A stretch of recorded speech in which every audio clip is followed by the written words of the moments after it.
Welcome to the Gay Buddhist Forum, where teachers from all schools of Buddhism offer their perspectives on the Dharma and its application in modern times, especially for LGBTQI audiences.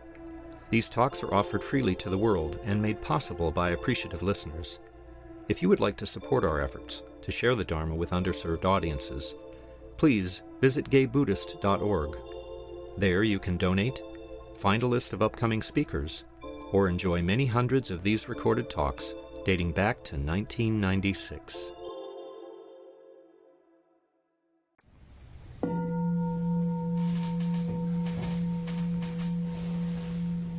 Welcome back to the Gay Buddhist Fellowship. Our tradition is to go around and introduce ourselves first, and then I'll introduce our speaker. Before we do, just by show of hands, anybody here after a long absence or new to GBF? Good. Oh. Yeah, last week was the first time for a while. Okay. As we go around, we'll try and remember your name. I'm Tom. I'm Roger. I'm Joe. I'm Greg. I'm Shantan. My name's Dennis. I'm David. My name's Cass. I'm Brad. My name is Ray. Francisco. My name is Matthew. Larry. David. My name is Jeff. I'm Jerry. Tom. Scott. Jay. Peter. My name is Mark. My name is Harley. I'm Hal. Jim. Grisha. My name is David. Devin. Wonderful. Welcome, everyone. Our speaker today is Prasadachitta Dharmachari. As an ordained member of the Triratna Buddhist Community, Prasadachitta teaches meditation, yoga, and Buddhism at the San Francisco Buddhist Center, right here. His practice and teaching grows out of a valuing of friendship and community. He's interested in the Buddhist theories and poetic expressions that communicate links between lofty ideals and our ordinary life. He's also a photographer and aspiring filmmaker.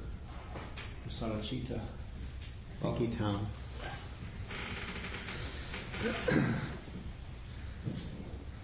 I'm very happy to be here. It's a really great opportunity that I hope all of you get at some point to sit in front of a bunch of people and share. Creates a certain energy. I'm coming to appreciate more as time goes on. Mostly made me nervous to the point of feeling incredibly uncomfortable until probably just recently. But I value it a great deal. And whatever I'm going to say today, I was thinking I want to, I'm really just sharing. I'm trying to share threads of practice that I'm working with or things that I find helpful and meaningful in my personal Buddhist practice. And, maybe there'll be a little bit of advice in there, but mostly I'm not really advice-driven as much as just kind of having a sense of sharing.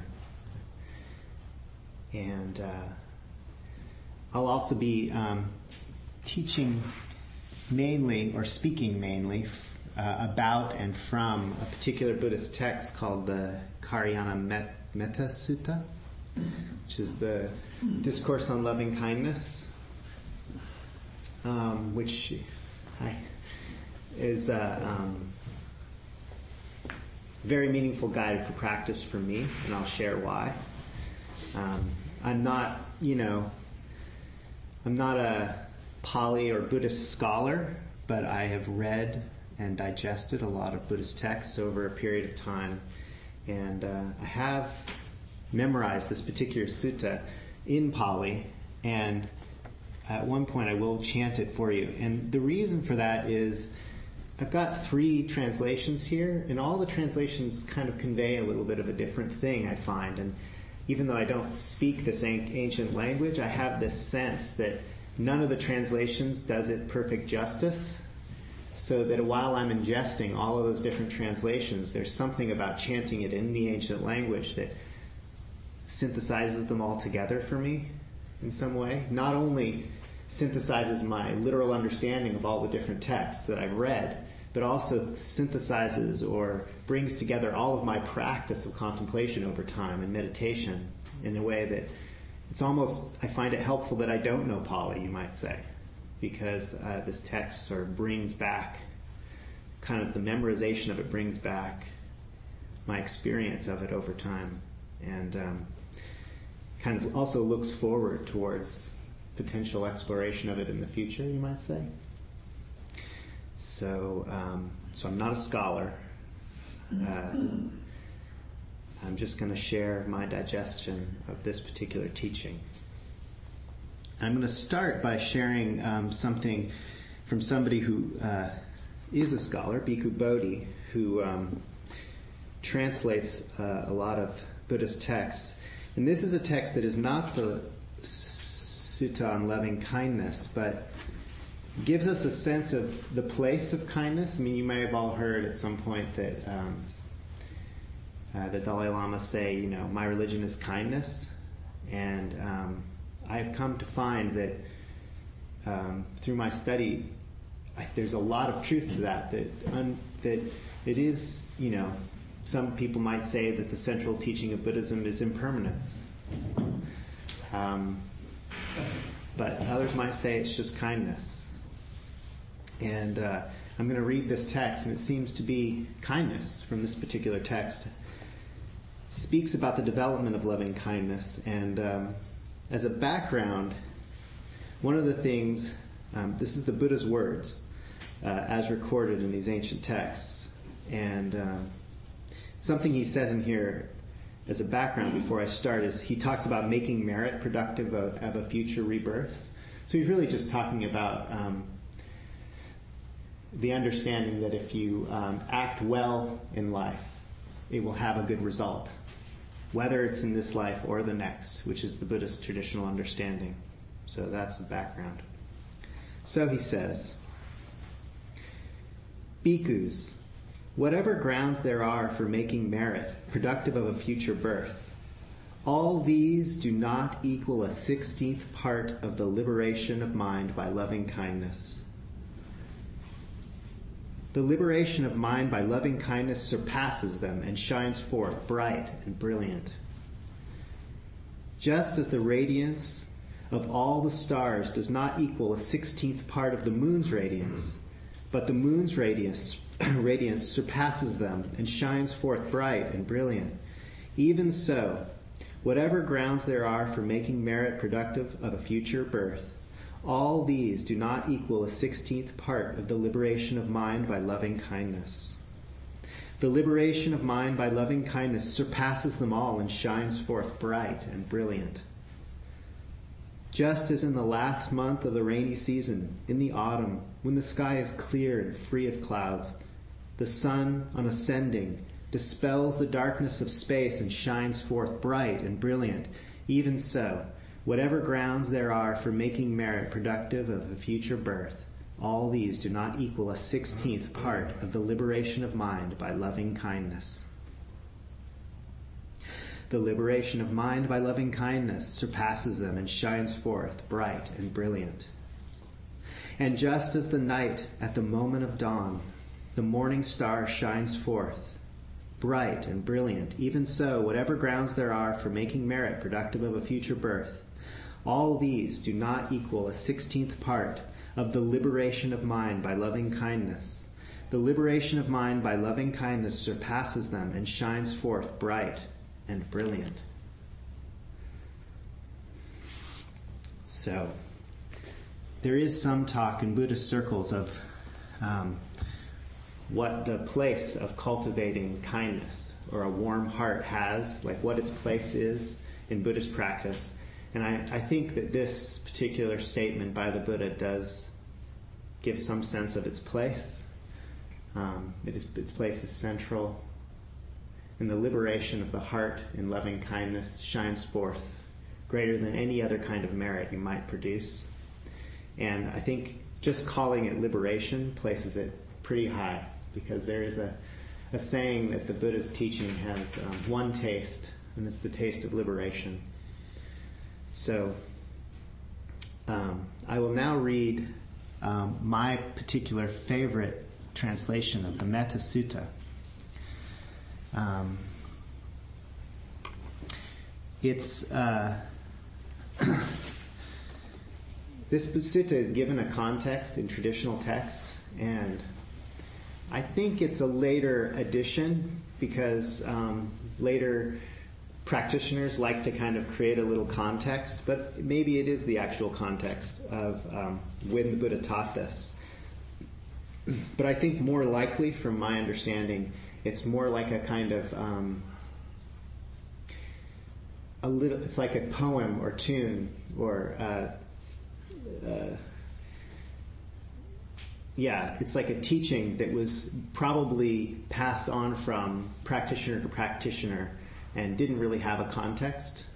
But the context is this, and I like the context as well, that a bunch of the Buddha's disciples were sent into this forest to meditate, and they were meditating there, and they had an experience of the local tree spirits causing them a lot of problems. Like apparently the tree spirits weren't really sure they wanted these monks hanging out in their forest.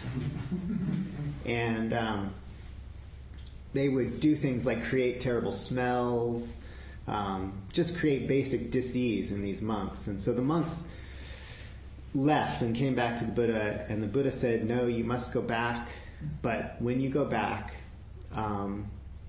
do this. And apparently this was the context of the sutta. So I will read it.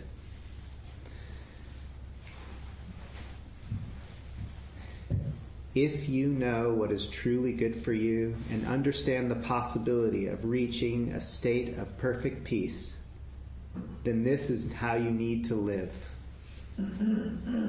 Start as a capable person who's upright, really upright, gently spoken, flexible, and not conceited. Then become contented and happy, with few worries and an uncomplicated life. Make sure your sense experience is calm and controlled, and be duly respectful, and don't hanker after families or groups. And avoid doing anything unworthy that wiser people would criticize.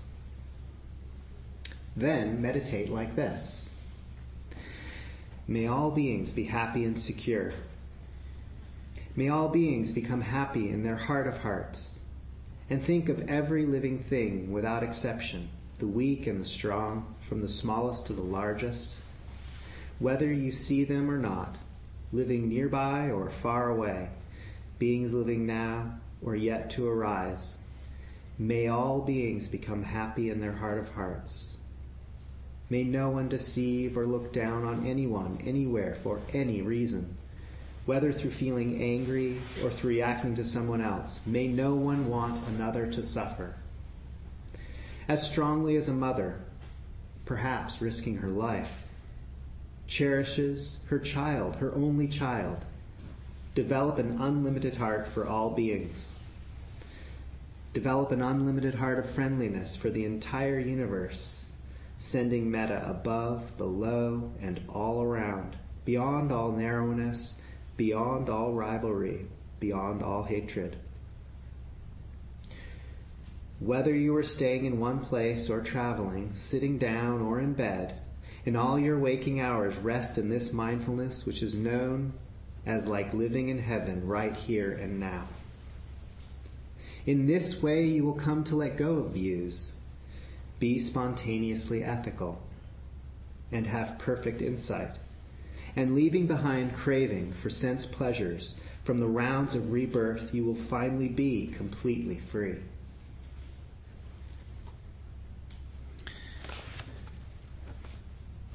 So, the Buddha's teaching, one of the simplest ways of dividing it into three categories is to say that there is conduct, cultivation, and wisdom. And what I love about this sutta is it has all three revolving around loving kindness as the goal. In the first part, it begins with a statement a statement that's like an invitation. Different translations have it different ways. Like, let's see, I have one that says, for example, "This is what is done by one who is skilled in what is good, who reaches towards that most perfect state." Another one says, "The way for one who is skilled in what is beautiful, who understands the path to perfect peace." So what it's saying is, if you want to be happy, if you are a person who has a vision of wholesome happiness, this is how you need to pursue that vision. So it's not an imposition upon you. It's an invitation on the basis of the desire for happiness.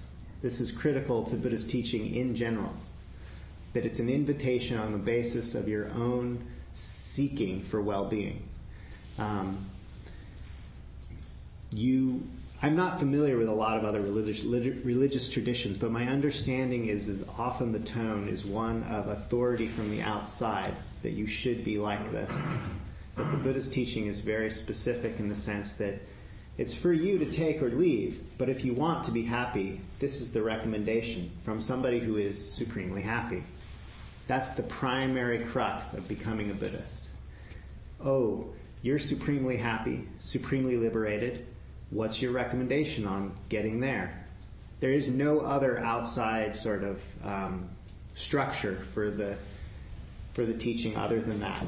It's like, you might even say it's as prosaic as one happy friend's advice to another. Yeah. So then it goes on to simply say that there is a way of living, a way of conducting your life that's conducive to these recommendations. Be flexible, easily contented. Well, that's easier said than done, but I do know that in my own life, I every day am trying to cultivate a pattern of living, a pattern of conducting my own life. That means that wherever I go, I'm a little bit more likely to be happy, right? So, for example, I like to read the news in the morning, but I don't always have that with me. So one of my undertakings is to not need that to be happy, which means when I go on retreat, I understand that the framework of what I'm doing is helpful for me to be liberated from the need to consume information in the morning as I drink my coffee. It's that simple. It's an undertaking. All of these things are an undertaking. If you take it on as something you should do, we should all, if we want to be happy, try to avoid being full of should. So that we have to always start again. If I would like to be happy, it would be nice not to need this thing every morning. So that's what it means to be flexible and easily contented. If you're a person who just needs your food just so, well, that's one level of not being easily contented that you could work with, because life will throw you a curveball and you will not have that food. So if you want to be happy, be easily contented. And a lot of these recommendations have to do with that. There's also this notion of not hankering after families or groups. And, that's why it can be helpful to go on solitary, just to be by yourself for a while, to learn how to be happy in your own heart, in your own space, without other people's influence. You might also find that there's a certain amount of turmoil with regard to groups. I do. With regard to approval, with regard to your place in a certain group. I have to say, one of the things I enjoy about coming to the GBF is that I'm quite involved in this center, and I do a lot of teaching here, but it's lovely actually to come sit with you all, and I don't have any role here. So it's just kind of a lovely space to be with other people and not be the person who's on the council and has a role. Do you know what I mean? So I pursue that kind of situation. It's a creative enterprise, this kind of cultivation. So it's going to be personal. But, if you find yourself, I do find myself rather ensconced in a group, and I think, oh, what can I do to kind of loosen that up? Oh, well, go practice with another group and just sit with them for a while. That'd be nice. It does work, at least for now. So there's this other thing of avoiding doing anything unworthy that wiser people would criticize. So there's some element of this conduct, this way of conducting your life that is open and receptive to the wisdom of others. I think this is critical. So it's not just that you're in this bubble of wisdom of your own, but you actually live a life where you're looking towards others. And everybody, this is speaking of specific wisdom, wise people. In this instance, maybe the Buddha or other bhikkhus. But I think generally for us, there's a lot of wisdom around us. And we don't have to... we can know that, well, that guy's not so wise. But, anybody, even the most seemingly unwise people, might have something valuable to say at any given time. And I think it's a kind of disposition to be available and open to other people's thoughts about who you are and what you are, rather than judging the value of somebody's input before they even give it. So I think of this as a kind of disposition where we live in the world in a way that we're receptive to the wisdom of others, and also looking specifically for helpful wisdom. And then within that context, asking yourself, would somebody who's wise think that the conduct that I'm doing right now is less than conducive to happiness? That might be helpful for you. So then meditate like this. So that's the whole kind of sphere of describing conduct. And that's, traditionally in Buddhism, that's like the foundation. And it's not so much the foundation because it's the most important as much as that sort of temporally, if you're conducting yourself in a way that's causing a lot of distraction, a lot of inflexibility, you're going to be so kind of bound up in the particulars of your life that are causing you unhappiness that you won't have necessarily the space to cultivate your mind. So sometimes just going on retreat, just getting out of the space that you're in, all the complications that you're in, sometimes can just kind of open the way to just give you space to cultivate your mind. I have noticed, and my experience in the past was that actually it created a lot of complications initially, because when I went on retreat, I was subjected to all the inflexibility that I had. But over time, I actually learned to be flexible, and then I was able to cultivate my mind. So it is an interesting thing that conduct, and you could just say going on retreat is a form of conduct. Taking on the structure of a retreat is a form of conduct. Just coming here and sitting all of you, like you're all sitting one direction looking at this way, that's a form of conduct. We're all sort of becoming receptive to Prasadachitta here today. And here we are. Now, hopefully, within that space, we're also going to be cultivating loving kindness this evening. Maybe we're already doing it right now.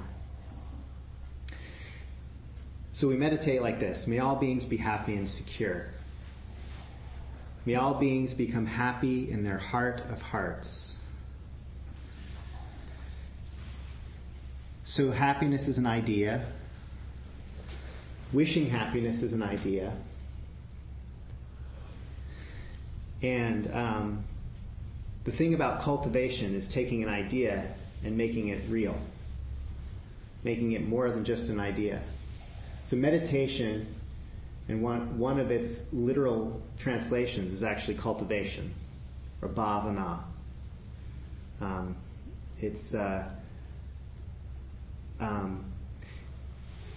In ancient Buddhist teachings, there's a word called jhana, which is also associated with meditation, but that's actually the meditative state.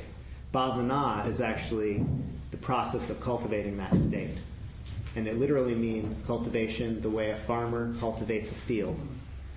And I think this is the best approach to meditation, is to think of it in this way, is to think of it as cultivation.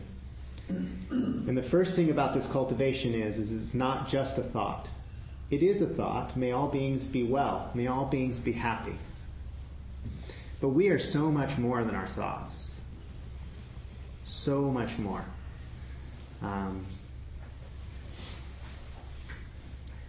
Sometimes I feel like that should go without saying, and then I find out that actually we need to talk about it more. Our body holds our entire disposition right now. It's not a thought. Our disposition includes the way we feel at the base of our belly, behind our heart, between our shoulder blades, right up above our shoulders, between our ears, the tension we're holding between our eyes. All of this is our disposition. We are not our thoughts. So we are cultivating something in our bodies that is the wish for loving kindness. And it's to be discovered as much as cultivated, you might say.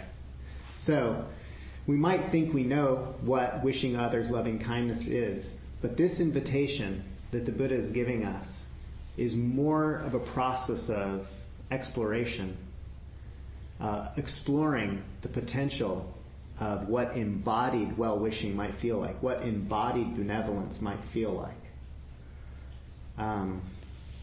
So later on, in the sutta, he says, as strongly as a mother perhaps risking her life, cherishes her child, her only child, developed an unlimited heart for all beings. Wow, that's not an idea. I don't know what your relationship with your mother is, but when my mother would brake the car, she would do this. She would reach over, and I could feel her arm shaking with a desire. And I had my seatbelt on. It was just something that she would do. My mom was a very high-strung driver, so I mean, you know, I think this is just an example. I'm sure, you know, some people's mothers might be much more laid back, and that's fine too. They still care about you, but this is just something that I remember. I just remember my mom just being like, you know, and she wanted to protect my well-being so intensely that it was a spontaneous movement of her body, not really an idea. She moved faster than a thought could possibly operate. And I think when we're meditating and we just say, may you be well, may you be happy, may all beings be well, may all beings be happy, we are looking for a kind of subtle, at least to start with, resonance with all beings that we can feel somewhere in our body. And maybe it spreads. And importantly, it does start with ourselves. So one of my meditation teachers who helped found this center, Paramananda, I don't know if any of you have ever met him. He used to live here. Says this: the basis of metta, or loving kindness, is this sort of concern towards ourselves. Okay, so at first I'm just going to say it's this concern towards ourselves. So just like my mother would reach over and brace me for any quick stop in the car, it's that towards yourself. So you could say that just flinching is an act of loving kindness for yourself. So you might be the kind of person who thinks, oh, I don't love myself much. But when a loud bang goes off and you jump, that's your loving kindness. Your loving kindness is visceral. It's not an idea. It's not a thought. You have it. You just need to recognize it. When you get hungry, it's loving kindness. When you flinch, it's loving kindness. When you put a hat on to keep the sun off of you, it's loving kindness.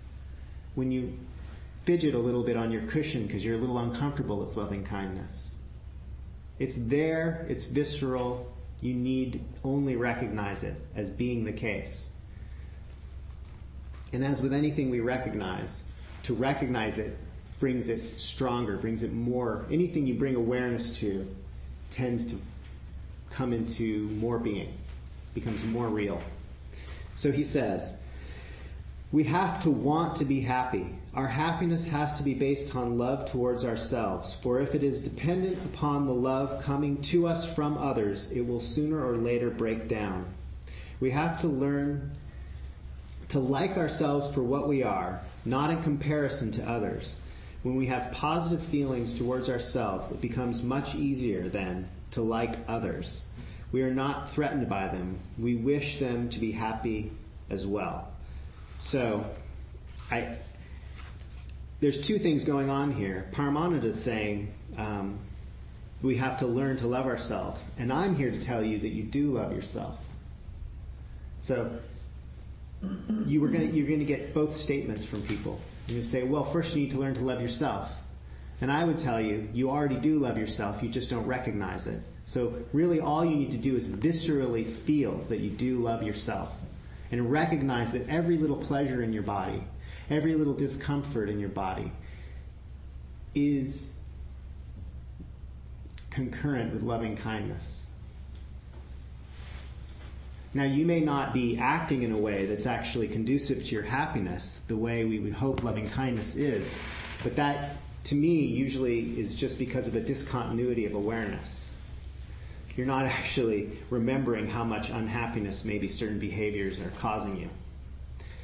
But it doesn't mean you don't love yourself. So you might have ideas that represent not loving yourself. Those are just ideas, confused ideas. Another thing Paramananda says is this. Speaking of confused ideas. So, you could say that any kind of talking about yourself in a way that's harsh or not loving is a kind of delusion. Because as I've just pointed out to you, you do love yourself. So here, listen to this. If you speak delusions, everything becomes a delusion. If you speak the truth, everything becomes the truth. Outside of the truth, there is no delusion. Outside of the truth, there is no delusion. Yes, if you recognize that you love yourself, there is no delusion. There's just the recognition that you love yourself. And as I said, that's visceral. But outside of delusion, there is no special truth. There's no special truth outside of delusion. So recognizing that you love yourself is true. And outside of the lack of recognizing that, there is no special truth. Followers of the Buddha's way, why do you so earnestly seek the truth in distant places? Look for delusion in truth in the bottom of your own heart. So let's go back to the Buddha's imploring us to cultivate loving kindness. If we can recognize the loving kindness that we have for ourselves, we can also recognize that all the other beings have something very similar to this for themselves, if not exactly the same. So the Buddha says, think of every living being, without exception, the weak, the strong, the smallest to the largest, whether you can see them or not, living nearby or far away. May no one deceive or look down on anyone, anywhere, for any reason. Deception is suffering, right? So, whether through feeling angry or through reacting to someone else, may no one want another to suffer.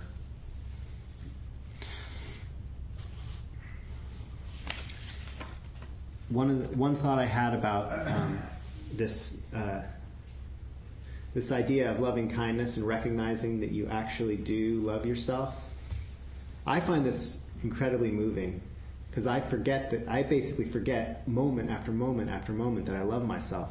And I can sit in meditation and remember relatively quickly, and it's something that I've learned over time. My recollection that I love myself is not really an ordinary recollection. It's actually the kind of embodied remembering, the way you kind of remember something, like a deja vu almost. You can feel that your body's been taking care of you all day when you haven't been paying attention, or even all night when you've been having nightmares. Your heart's been beating, your breath's been going. You've even been moving your body a little bit at night. I do. I move a lot when I sleep. And I know that if I take, for example, when I had a surgery, I took a lot of opiates, and I noticed that I wasn't moving at night on the opiates, and I would wake up incredibly sore. Yeah?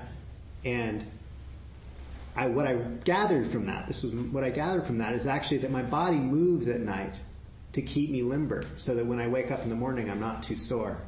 Anyway, these are all things I recognize that my body, it's like I feel like it's another being down here taking care of me. And so all of the manifestations of what we could call loving kindness have infinite variation throughout my body and mind, but one specific flavor. And I referred to this earlier. It's the flavor of liberation. The flavor of liberation, and that's the flavor of moving away from suffering. The flavor of the liberation of suffering.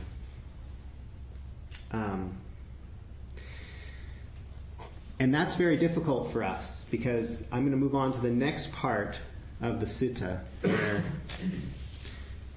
the Buddha says, whether you are staying in one place or traveling, sitting down or in bed, in all your waking hours rest in this mindfulness, which is known as like living in heaven right here and now.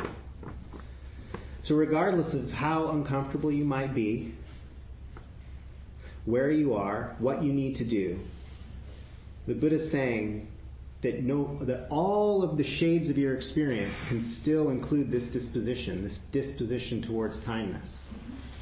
So that's hard for us because we associate things with particularities. If we can describe it, it has a corresponding specific experience. So loving kindness must be some specific experience. And then we get all kinds of ideas about how we can get that specific experience, how we can make it more common, whatever. And those are all just views. Those are all just ideas that describe our lives, describe what loving kindness should be. But the Buddha is basically saying here, it's not a particular experience. It's whether you're lying down, standing up, doing the dishes, getting yelled at by your partner, whatever. Stuck in traffic, that's one people like to talk about. So how is it that we can rest in heaven right here and now in whatever experience we're having? I think that's what we're being implored to do. In this way, you will come to let go of views, be spontaneously ethical, and have perfect insight. So the idea of views. Views are a lot of things, but views are who am I as compared to you? How was that experience I was having 10 minutes ago compared to the experience I'm having now? I think that loving kindness has infinite potential, which means that whatever experience you're having at any given time has a flavor of loving kindness. It has the flavor of liberation, and it has the specific flavor of whatever that event is for you in that moment. So we have to let go of views, because it's views that actually trap us in the patterns that we're in. Views are who am I, what did I do in the past that made this event successful? It could be any number of things. I was thinking about early on, before I was a Buddhist, I thought I would tell this story. Before I was a Buddhist, I had this experience of thinking about my father and my mother who were separated, and how much my mother hated my father. I grew up with my mother, and I was meditating, even though I didn't know what meditation was at that time. In retrospect, I was meditating. And I had this experience of not being able to judge my mother or father. And I had some part of my mother in me always hating my father. So we all have different life stories. But in this particular event, this was a view that was constantly dominating my happiness as a child. I was about 17 at the time, so not really a child. But I always wanted my father's approval, but also was judging him for leaving us, for being a drug addict, for various things like that. And I had enough time and space to think about it that I realized that my father, A, wanted to be happy, B, wanted my love, and that my mother wanted to be happy, and she also wanted my love. And I all of a sudden, somehow emotionally, not cognitively, but emotionally saw that it couldn't be any other way, that I couldn't blame my mother or father for all the difficulty that I had gone through. In some way, I just let go of all my views in that moment. And it was really hard because it was the whole construct of how I related to my father, that I was waiting for him to be a better person. I'm not sure if this is a good description, but I think we all have some kind of construct that comes out of our childhood often, or somebody gave us, about how we think about ourselves in the world and who's to blame for our happiness and who can help us become happier, whether it's ourselves or others. So I have this idea that this notion of letting go of views has to do with setting aside the structures, the thoughts we have about blaming other people about where we're at, whether it's government people or parents people or the judgments of others. Those are all views, and you can just let them go and not let loving kindness be contingent upon your views. This is what this is about. Loving kindness needs no views. It can be completely free. Views can arise, but your recognition of the centrality and value of loving kindness needs no views whatsoever. And when you recognize that, you're free in that moment to love. Let's see. When do I stop? Maybe give another 10 minutes. Okay. So I'm going to end with two things. One is a poem by Naomi Nye called Kindness. And I think it expresses all these things.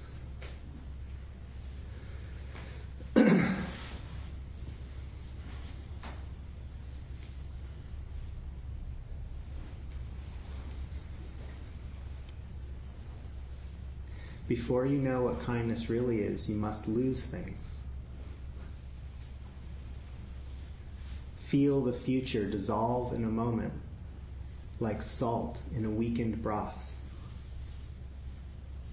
What you held in your hand, what you counted and carefully saved, all this must go, so you know how desolate the landscape can be between the regions of kindness. How you ride and ride, thinking the bus will never stop. The passengers, eating maize and chicken, will stare out the window forever. Before you know the tender gravity of kindness,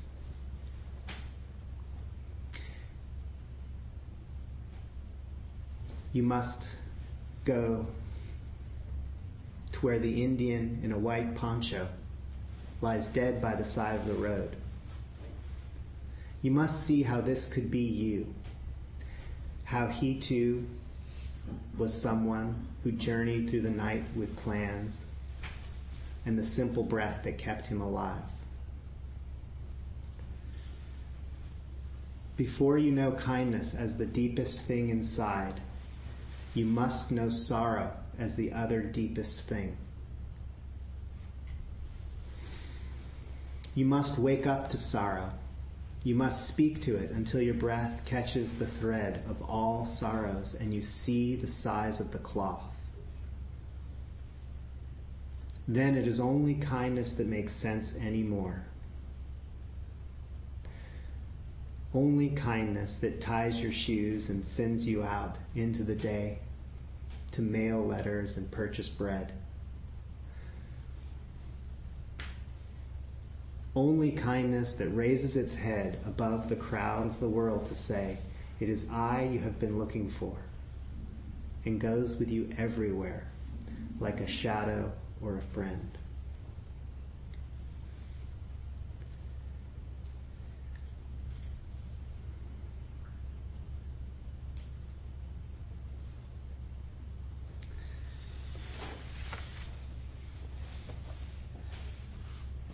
So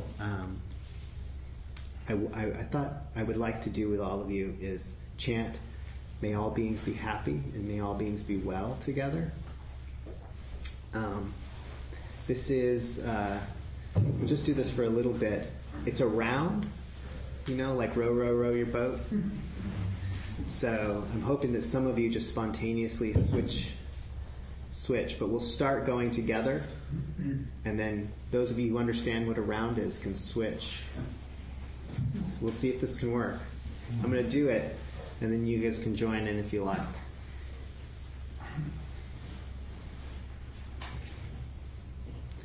So this is Pali, but the literal meaning is may all beings be well, may all beings be happy in their heart of hearts.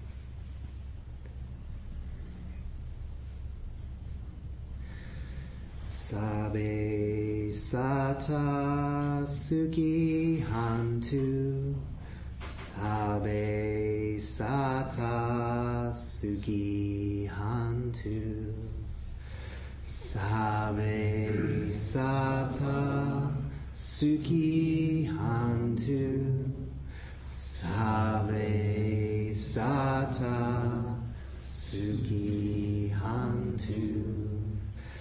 Sabe sata suki hantu, sabe sata suki hantu, sabe sata suki hantu, sabe sata suki hantu, sabe sata suki hantu, sabe sata suki hantu, sabe sata suki hantu.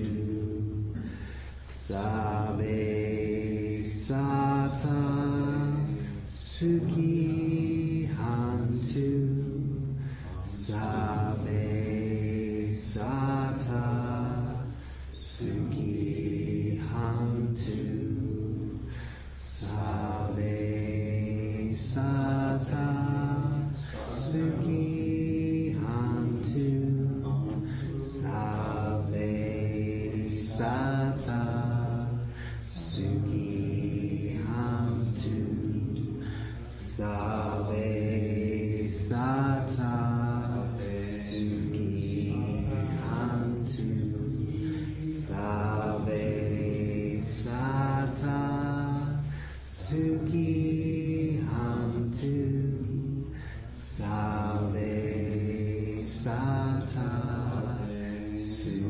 suki hantu, sabe sata suki hantu.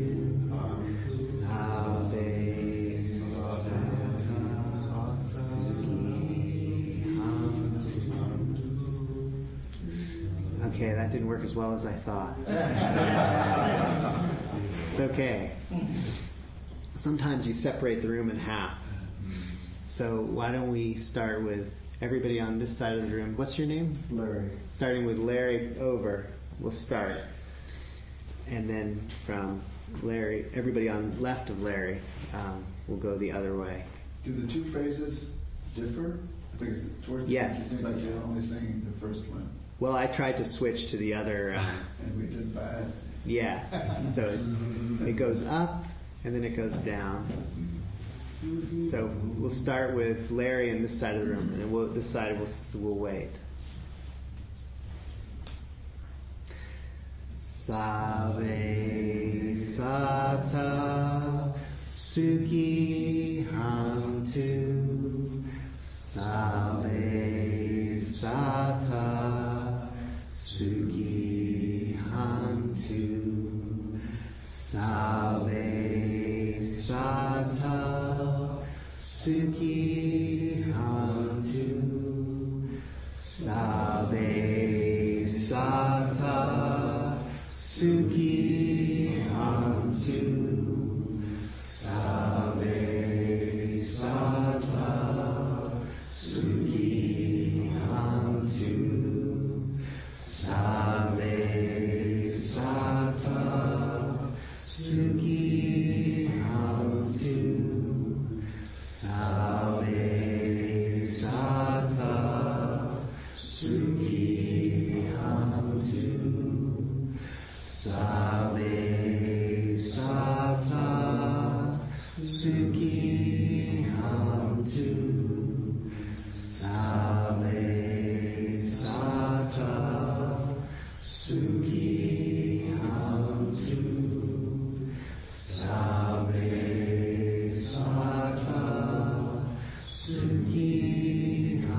hantu, sabe sata, suki hantu, sabe sata, suki hantu, sabe sata, suki hantu, sabe sata, suki hantu.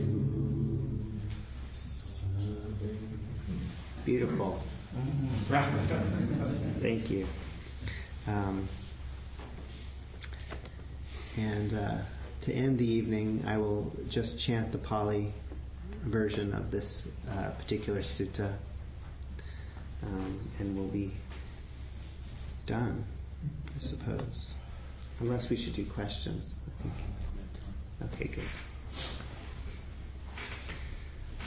Karaniyana atakusalena yam tam santam padam abhisamecha sako uju cha suju cha suva chocha samudu anatimani santu sako cha subaro cha apaki chocha salahu kavuti santu sako cha subaro cha apaki chocha salahu kavuti nacha kudam samachare kinchi yena vinyu pare upavadeyum sukino va kemino hantu sabe sata bhavantu sukitata ye kechipana bhutati tasavatavara vanavasesa digavaye mahantava majimaraseka anukatula dita vayeva aditaye chadureva santi avidure bhutava sambhave siva sabe satabhavantu sukitata naparo parang nikubeta nati manyeta katachinam kanchi vyarosana patika sanya jnana manyasa dukami cheya matayata niyam bhutam ayesa eka putamurarakehi metam cha sabalokasmim amanya sambhavaye aparimanyam udam ado chatriyancha asabadam avaramasapatam titam charam nisinova sayano vayavata savigatamido etam satim aditeya brahmam etam viharam idamahu ditancha anapagama silavadasanena sampano kamesu vinayagedam nahi jatu gabiseyam punareti ti namo buddhaya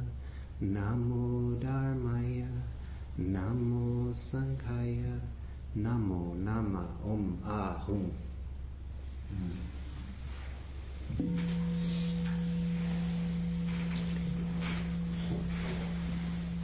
Thank you. Thank you, Prasadachitta.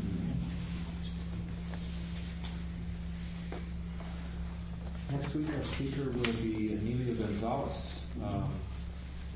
He began his Tai Chi and Qigong practice in 1973 with Grandmaster Kai Young Tong.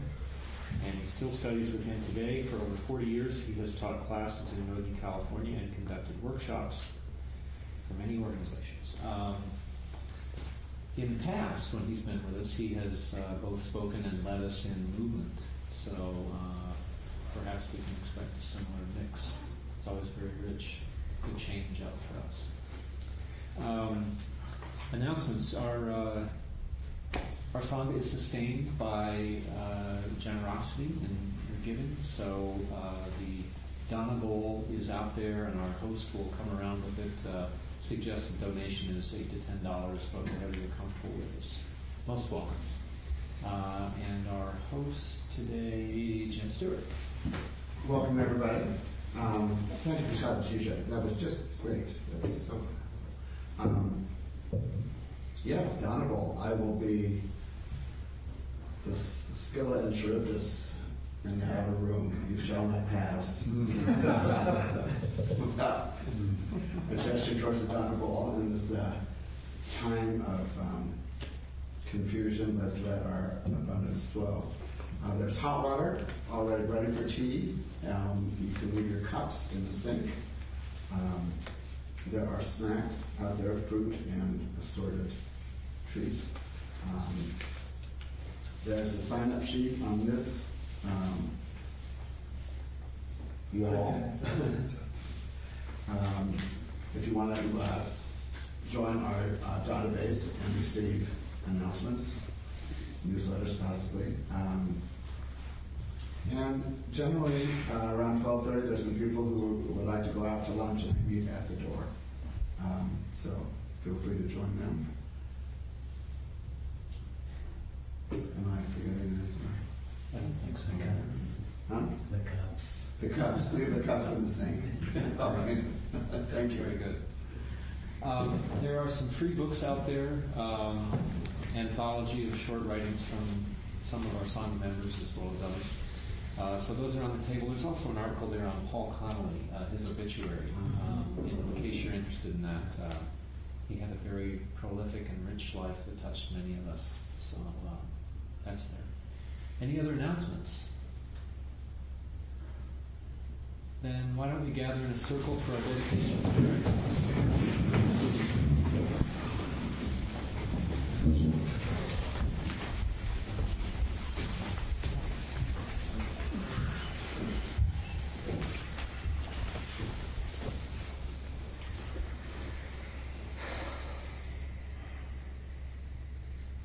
By the power and truth of this practice, may all beings have happiness and the causes of happiness. May all be free from sorrow and the causes of sorrow. May all never be separated from the sacred happiness which is without sorrow.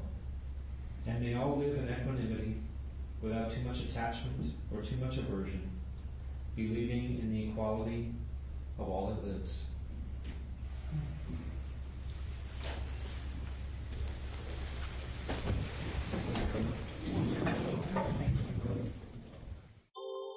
Thank you for listening to the Gay Buddhist Forum. If you would like to hear several new talks per month and be notified of upcoming speakers so you can participate live, please subscribe to this podcast, like us on Facebook, and join our mailing list by visiting gaybuddhist.org.